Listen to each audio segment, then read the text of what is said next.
பாடலாசிரியர் அண்ட் நடிகர் ஸ்னேகன் நடிகை கன்னிகா ரவியை காதலிச்சு திருமணம் செய்துக்கிட்டாரு.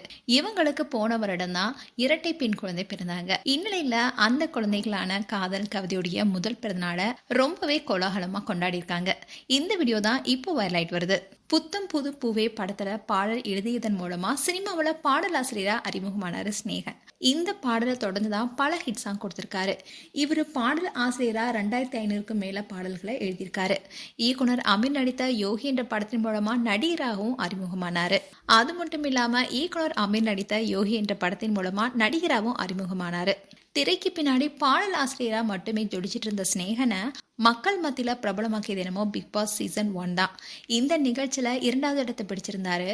அதோட கமல்ஹாசனுடைய மக்கள் நீதி மையம் கட்சியில இணைந்து அரசியல்வாதியாகவும் மாறினாரு. அதுக்கப்புறமா தான் 2021ல நடிகை கன்னிகாவை காதலிச்சு திருமணம் செஞ்சுக்கிட்டாரு.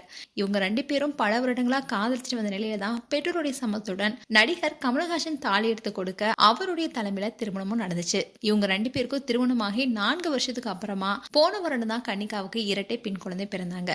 குழந்தைக்கு காதல் கவிதைன்னு அழகான தமிழ் பேரும் வச்சாங்க. இப்போ செல்ல மகளுக்கு முதல் பிறந்தநாள் வந்திருக்கு. முதல் பிறந்தநாள் விழாவை நேத்து ஸ்னேகன் அண்ட் கன்னிகா தம்பதியினர் சிறப்பா கொண்டாடி இருந்தாங்க. இந்த போட்டோஸ் அண்ட் வீடியோஸ் எல்லாமே சோஷியல் மீடியால வைரல் ஆயிட்டு வருது. அதோட இந்த விழால பல பிரபலங்களும் கலந்துகிட்டாங்க. அண்ட் காதல் கவிதையை வாழ்த்தி பல பரிசுகளும் கொடுத்திருக்காங்க. மேலும் இது போன்ற வீடியோஸை பார்க்க நியூஸ் தமிழ் கிட்ஸ் சப்ஸ்கிரைப் பண்ணுங்க. மறக்காம நோட்டிபிகேஷன் பட்டனை கிளிக் பண்ணுங்க.